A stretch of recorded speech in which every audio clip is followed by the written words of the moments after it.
Amigos queridos, que a paz de Jesus seja em nossos corações nesta hora. Deixemos longe de nós mesmos as preocupações rotineiras desse dia. Aquietemos o nosso coração, para que juntos, vibrando neste ambiente espiritual, preparado para nos receber, estejamos buscando Jesus em nossas vidas. Senhor Jesus, bom e amado Mestre, ampara-nos nesta hora, Senhor. Permita, Mestre, que sob a tutela dos Espíritos responsáveis por este Evangelho, possamos estar nesta hora, para que os nossos sentimentos felizes se expandam e se entrelacem, formando neste ambiente os vínculos sublimes da fraternidade. É nesta configuração afetiva deste ambiente, com esta natureza que nos agasalha de vibrações harmoniosas, em seu nome, Senhor, e em nome dos Espíritos responsáveis por este Evangelho, iniciamos as reflexões desta manhã. Obrigada, Senhor Jesus. Obrigada, amigos queridos. Que a sua paz, Senhor, permaneça conosco, hoje e sempre.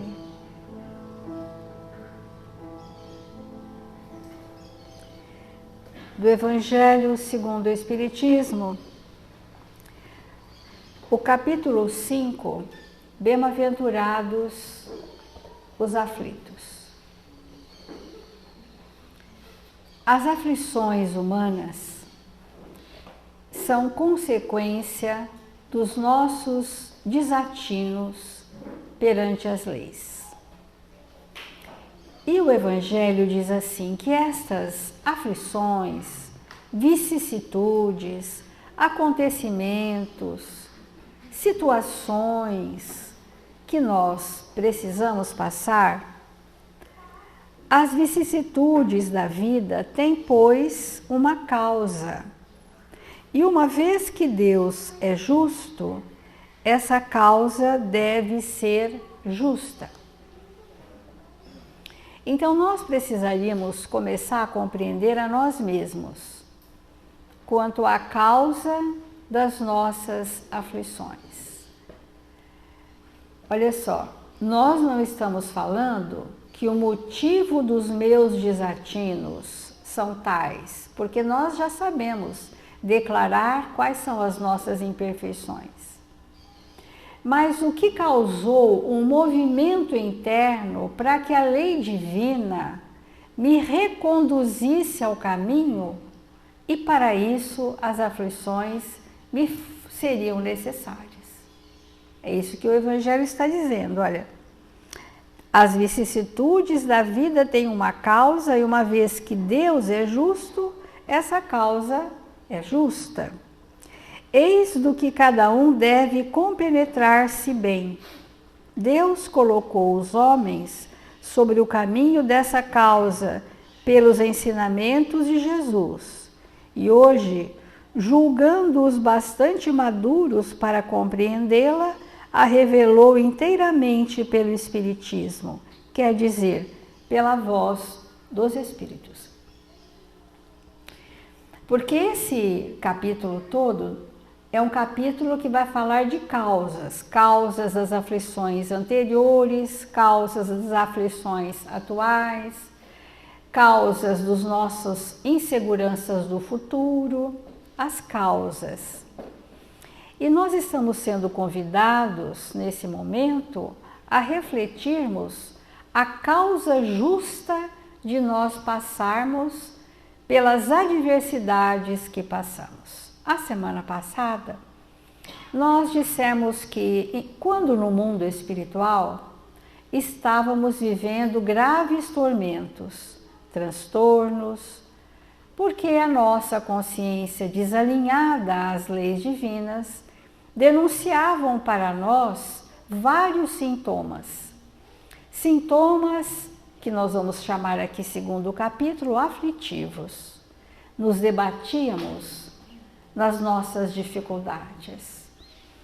E na condição de quase ou totalmente indigentes da misericórdia divina, nós apelamos para sairmos do tormento.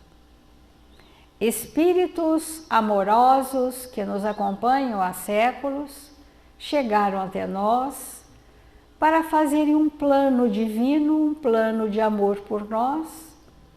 E com isso o nosso planejamento reencarnatório foi traçado, juntamente com esses espíritos amorosos que fariam com que a lei divina se estabelecesse na nossa consciência à medida em que cumpríssemos o plano reencarnatório. Olha que espetáculo de socorro que nós recebemos. Nós recebemos um plano reencarnatório cheio de desafios, que nós vamos considerar como estímulos a resolvermos situações do presente ou do passado através daquela circunstância que o Evangelho chama vicissitudes. E fomos bastante sensibilizados para saber o que nós traríamos em especial para resolver nessa existência. Então, para isso, seria necessário construir sentimentos e valores. Então, no livro O Céu e o Inferno, Kardec deixa claro para nós que sofremos as aflições terrenas por imaturidade, que sofremos as vicissitudes da vida por desconhecermos a justiça de Deus,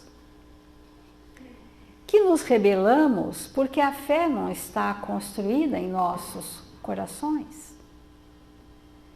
e que o tempo de duração do sofrimento, das aflições, ele é relativo ao grau de lucidez do espírito quanto a entender, sentir, aceitar e se resignar que aquilo que nós queríamos tanto evitar é o maior bem da nossa vida.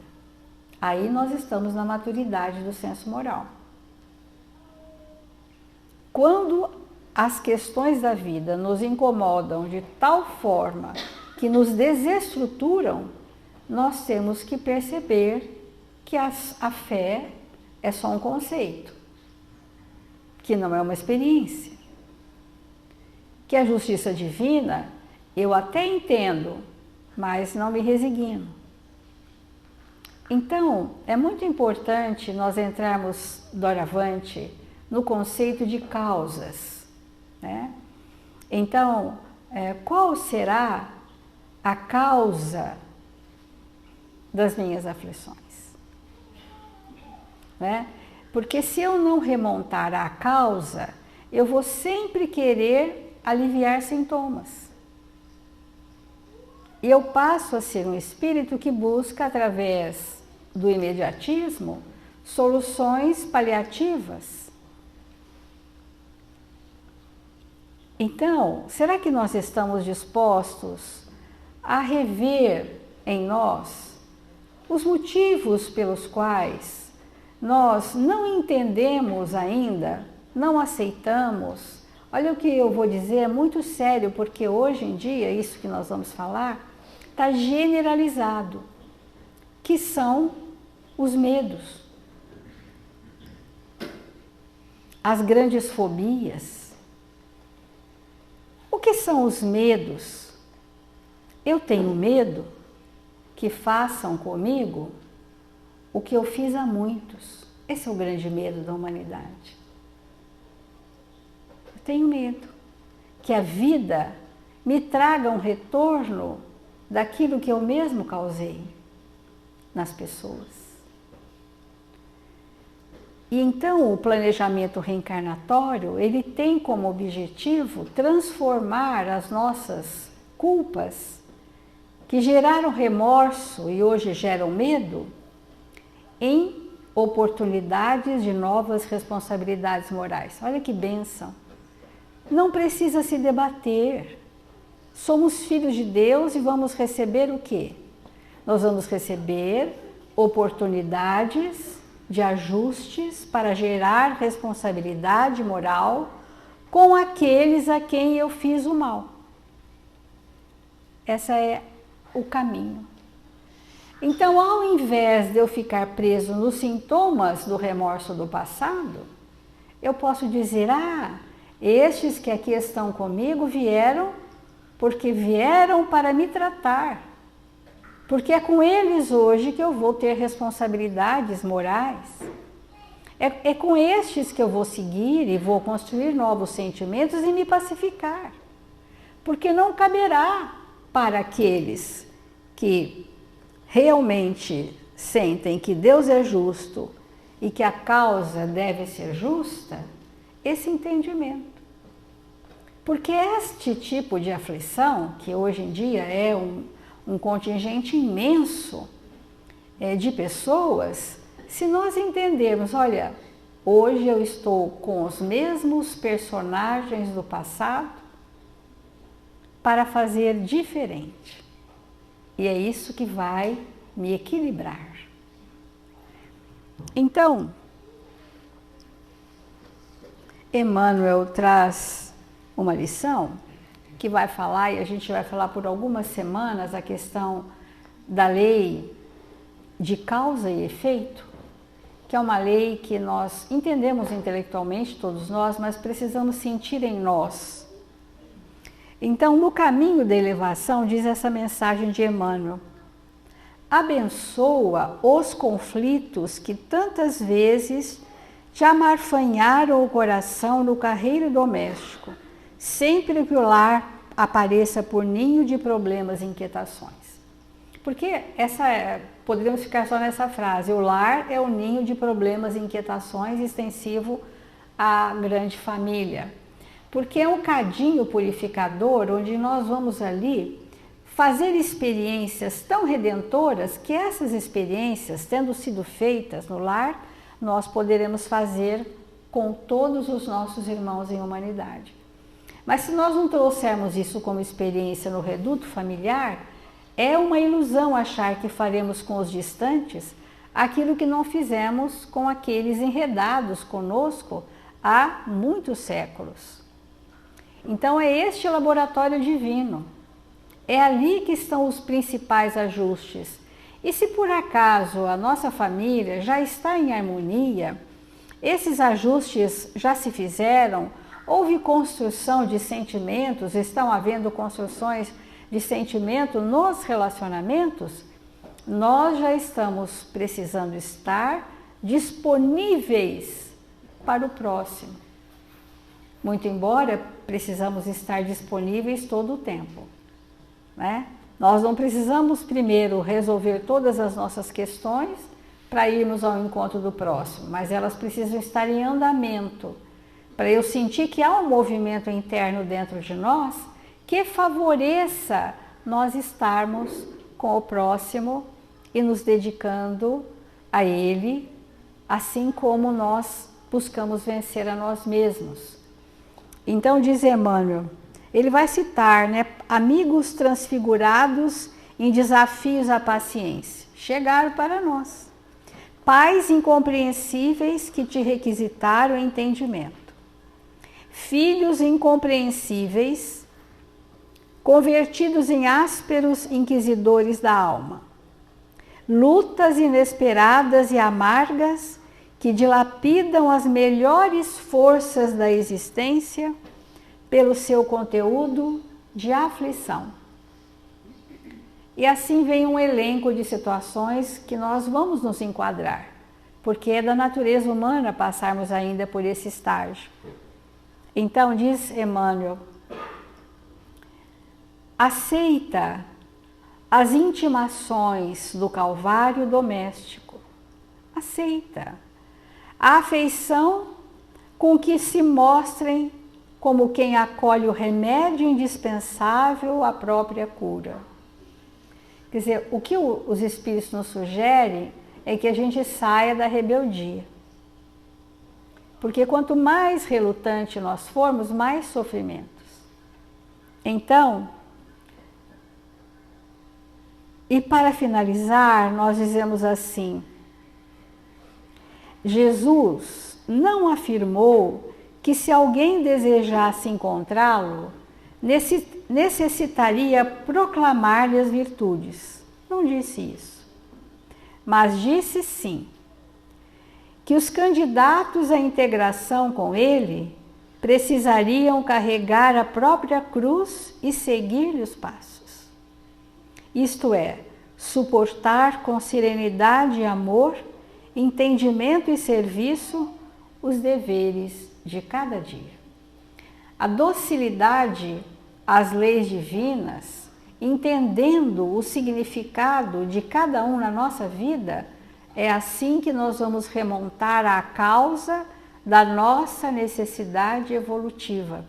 Nós vamos continuando semana a semana desenvolvendo essa compreensão.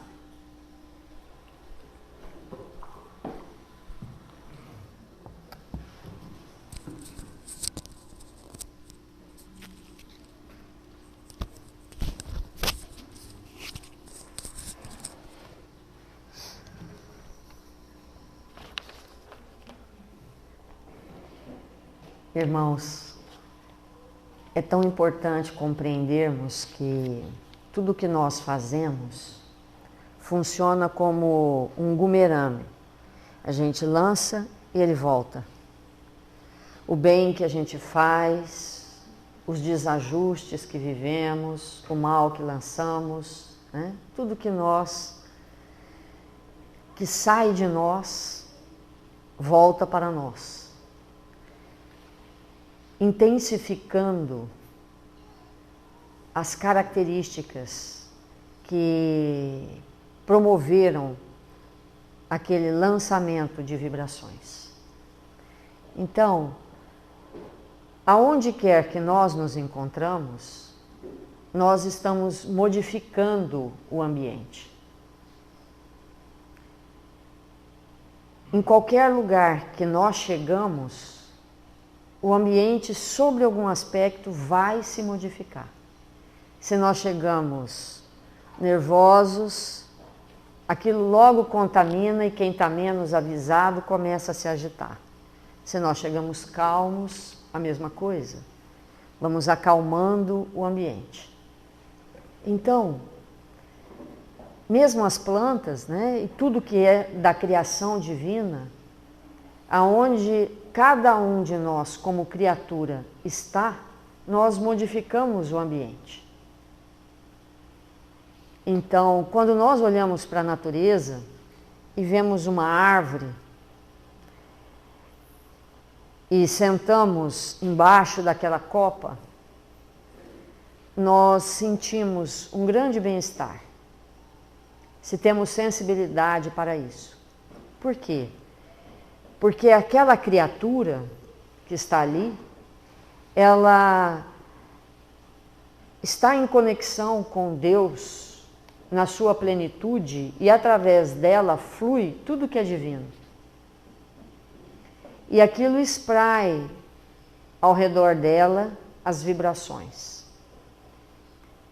Nós nem sempre somos assim, porque a nossa mente, com as criações, quase sempre impede as manifestações divinas. E nós manifestamos as nossas personalidades, aquelas questões que são mais superficiais. Mas quando o espírito ele alcança esse patamar de sintonia permanente com Deus, aí ele funciona tal qual uma árvore, sem interromper o fluxo, só que com muito mais amplitude, com muito mais possibilidade de interferir positivamente no meio onde ele se encontra. Se nós pudéssemos trazer para a nossa imagem nesse momento Jesus orando em silêncio absoluto, imagina quanto da divindade, do amor de Deus fluiu por ele naqueles momentos em que ele estava orando, aparentemente sem fazer nada, mas impregnando todo o ambiente da terra, não apenas daquele lugar onde ele se encontrava, com as suas vibrações. Então, eu trouxe um texto hoje. Eu nunca acho bom a gente ler, né? Mas tem alguns textos que não tem como a gente não ler. Eu gostaria de ler com vocês, porque o tema do Evangelho, como a Célia colocou, é causa e efeito. E nós vamos precisar cada vez mais entender o que é a causa e o efeito. E esse texto está no livro Semente de Mostarda, é de Emmanuel e é intitulado Causa e Efeito. E ele então conta uma história.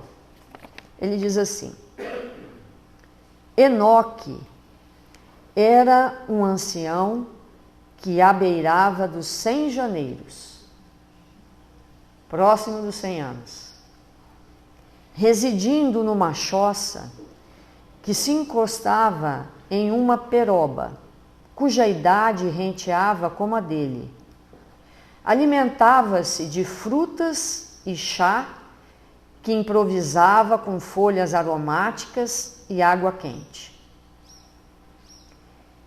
Entre aqueles viandantes e amigos que atravessavam a estrada, a poucos metros de sua moradia, a fim de vê-lo, o agricultor José Prado procurou-lhe a amenidade da companhia e indagou, com respeito: Enoque, você acredita na lei de causa e efeito?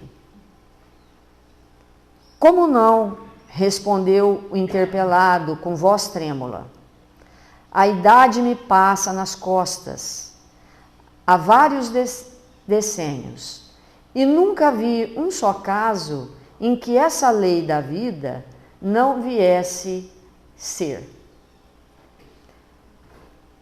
E virando para o intelector, os velhos braços acentuou: a propósito, o que o Senhor me faz com esta pergunta? O amigo então não se melindrou e narrou pensativo: há 5 anos entrei numa luta corporal com Joaquim Mota, que é também seu conhecido, e na briga cortei-lhe 2 dedos da mão esquerda, que sangrou abundantemente. Depois de algum tempo, pedi-lhe perdão do gesto impensado, e ele não só me perdoou, como também me convidou para um café em sua própria casa. Senti grande alívio, porque me achava arrependido da violência que praticara, e voltei ao trabalho nos meus canaviais.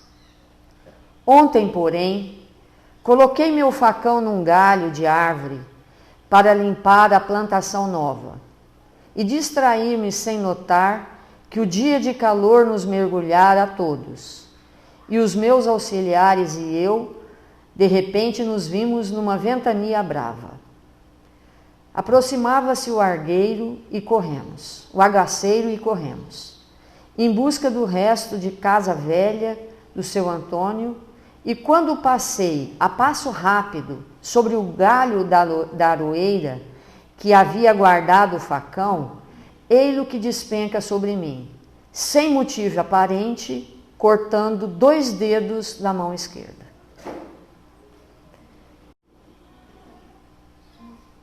Como sucedera no dia em que lutei e mutilei a mão de Joaquim Mota.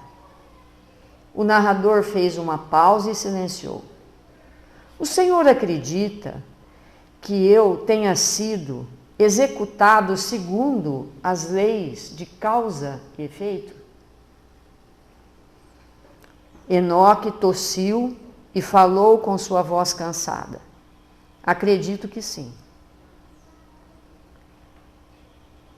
Entretanto, observando o viajante, não posso esquecer que Mota já me perdoara. Enoque fez um gesto expressivo de afirmação e explicou. Mota lhe perdoara a ofensa, mas a lei lhe havia registrado o gesto impulsivo e terá considerado o perdão do amigo que lhe ofereceu a oportunidade, a fim de que a dor dos seus 2 dedos lhe advertisse para que não repetisse o ato e lhe impunha a dor do arrependimento ao coração. Enoque solicitou o amigo. Fala-nos então desta lei que não podemos burlar. O velhinho levantou-se com dificuldade e ali mesmo retirou da mesa tosca um encebado exemplar do Novo Testamento e esclareceu. Amigo, estou no fim da minha longa jornada na Terra e já não disponho de tempo para longas conversações. Quando preciso de alguma explicação, recolho aos ensinamentos de Jesus e sempre tenho a resposta. Abra o acaso e vamos ver o que ele nos diz. Intranquilo, o consulente abriu o rolo e achou as palavras do apóstolo Mateus, lendo o versículo número 52 do capítulo 26, em que Jesus adverte a todos nós. Quem com o ferro fere, com o ferro será ferido. Então, nós trouxemos esse texto para que nós possamos fazer uma profunda reflexão. A lei de causa e efeito, obviamente que ela existe, mas a finalidade de toda lei é nos levar à perfeição. Essa é a finalidade de toda lei. Então, o facão ter caído sobre os seus 2 dedos da mão esquerda não significa apenas para nós que o que lançamos colhemos, mas significa principalmente que a causa daquela briga, naquele dia, com aquele amigo que redundou num acidente, não havia se extinguida nele. A causa. Porque a lei é de causa e efeito. Porque se aquele espírito, ao perceber aquele ato impensado que redundou na perda dos 2 dedos do amigo, tivesse sido para ele motivo de profunda transformação e um estado permanente de pacificação íntima, não haveria nenhuma necessidade daquele ato subsequente.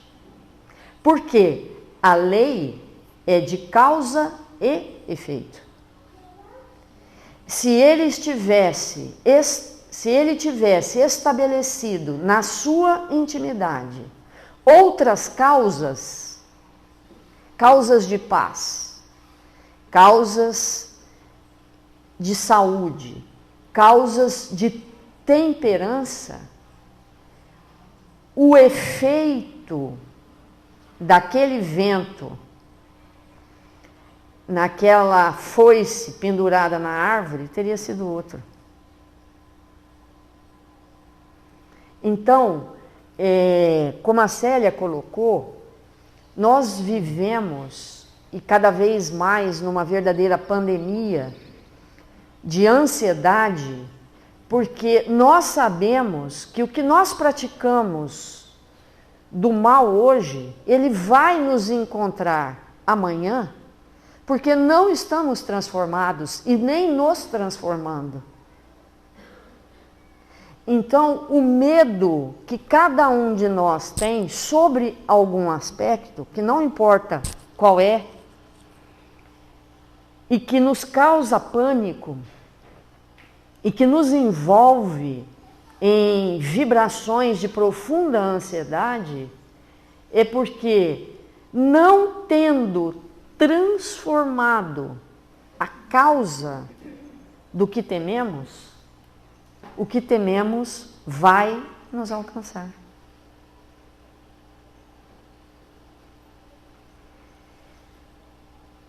E essa compreensão, ela é muito importante para nós.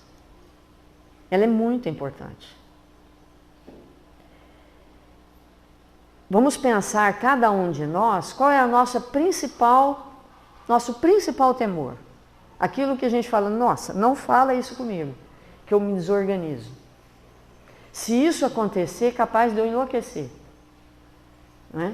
Vamos pensar, cada um pensa em si, no que a gente teme. De verdade, uns temem ficar sem recurso financeiro, outros temem ficar sem a saúde, outros temem ficar sem a vista, sem a visão, outros temem ficar sem alguém que ama muito, um filho, um esposo, uma esposa, um marido, né? Alguém. Vamos pensar, cada um de nós tem os seus temores. E esses temores, eles estão relacionados ao que nós não transformamos.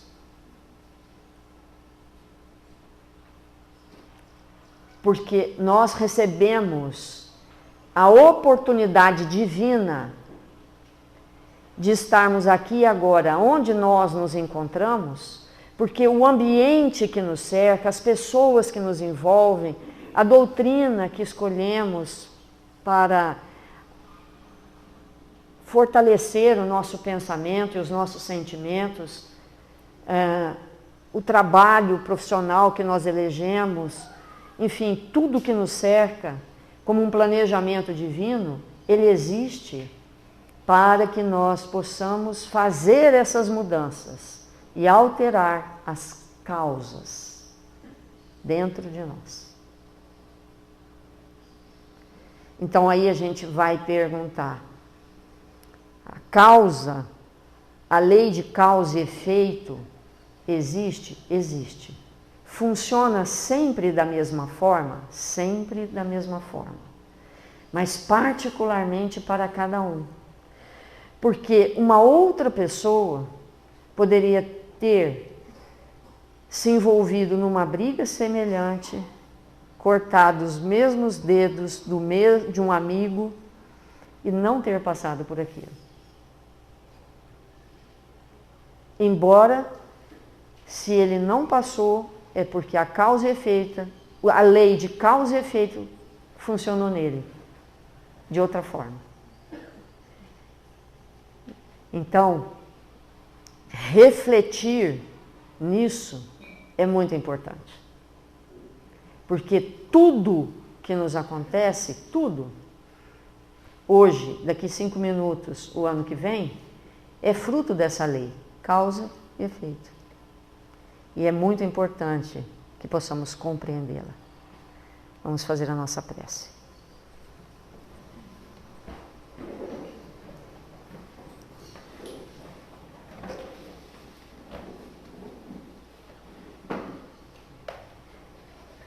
Põe uma musiquinha.